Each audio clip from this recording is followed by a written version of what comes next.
this video, we are going to solve another problem based on Newton's second law of motion. So here is the problem which reads, a stone of 5 kg falls from the top of a cliff 50 meters high and buries 1 meter in the sand. Find the average resistance offered by the sand and the time it takes to penetrate. So here we have a stone which is dropped from a cliff that is 50 meters high from the ground, and the stone has a mass of 5 kg.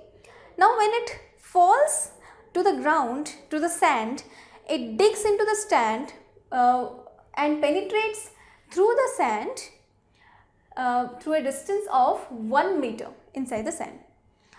Now we need to find out what was the resistance that was being offered to this stone by the ground, and this resistance has made the stone to stop, as we should figure out from the question. And along with that, we also need to find out what was the time the stone took to penetrate to the distance of 1 meter inside the sand. So first of all, let us first follow the first step, that is to write the things that are given in the question. So let us do that. So we have the mass of the stone to be 5 kg, the height of the cliff from which the stone was dropped to be 50 meters, the depth of the sand d is given to be 1 meter, the initial velocity when the stone was dropped is 0 meters per second, since it had no velocity at that time. So we will be taking that velocity as UH.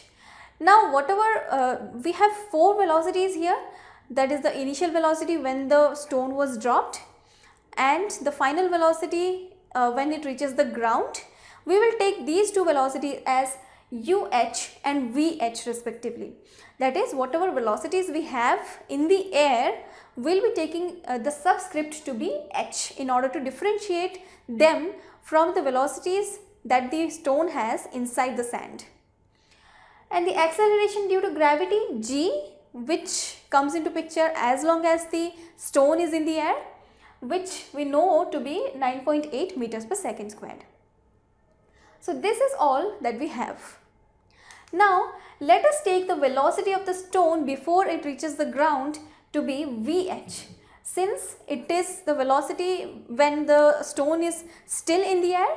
We take it as V subscript H. Now first of all, we need to find this velocity in order to reach the goal of finding the average resistance offered by the ground. So we can find this by using the third equation of motion, which is v squared minus u squared equals to 2as. Here v, that is the final velocity, we have taken it as vh, initial velocity is uh, and height is displacement is given by h. So we have the formula modified to be vh squared minus uh squared equals to ah. Now on substituting all the values, we have vh squared unknown and rest of the things is already known to us. So we can easily find out what is the value of vh. So we have vh squared is equals to 980. Then vh will be equal to square root of 980, which yields 31.3 meters per second. So this is the velocity that the stone had on reaching the ground, just before reaching the ground, we can say. Now the VH is the velocity, that is the final velocity of the stone on reaching the ground, but this serves as the initial velocity when it digs into the ground. So this equals the initial velocity with which it strikes the ground. Now this will be equal to UD. Now UD is the initial velocity of the stone that we have taken. U subscript D, we have taken this to differentiate this between the initial velocity of the stone that it had when it was dropped. It was UH, and this is the initial velocity of the stone when it starts digging into the ground. So here the final velocity of the stone in the air is equal to the initial velocity of the stone in the sand. So this is found to be 31.3 meters per second. Now we can also calculate the acceleration of the stone when it digs into the sand by using this third equation of motion.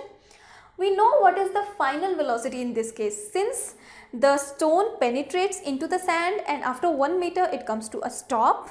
We can figure out from there that the final velocity Vd must be 0, and the initial velocity we have found it out to be 31.3 meters per second, and this would equal to 2as, and here s is replaced by d, that is the displacement is replaced by the depth of the sand, which is 1 meter.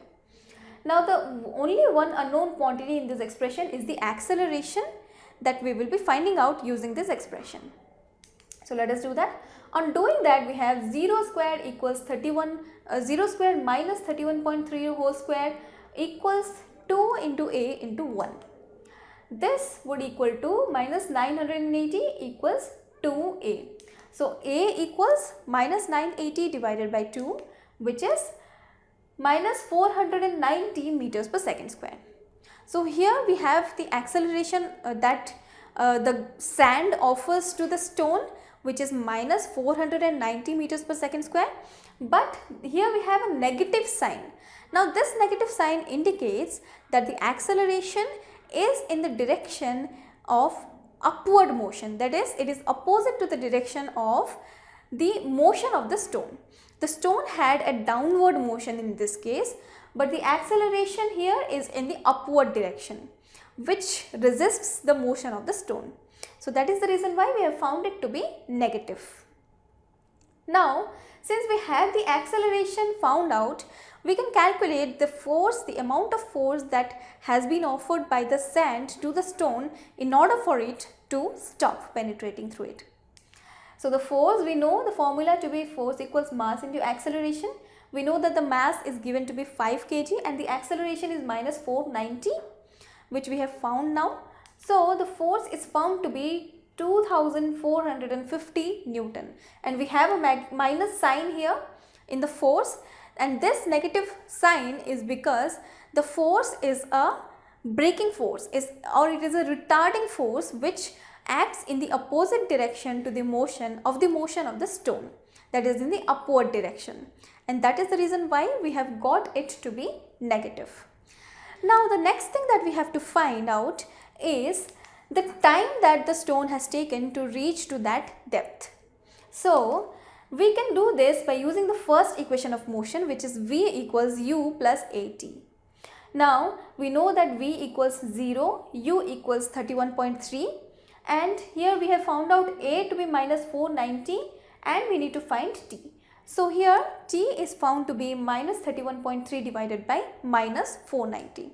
So t equals 0.0638 seconds. So we have found out in this manner the force that the sand offers to the stone in order for it to stop, and also the time taken by the stone to come to a stop. So this is the solution of this problem, and I hope the solution of this problem was fully understandable to you. Thanks for watching. TutorialsPoint.com. Simply easy learning.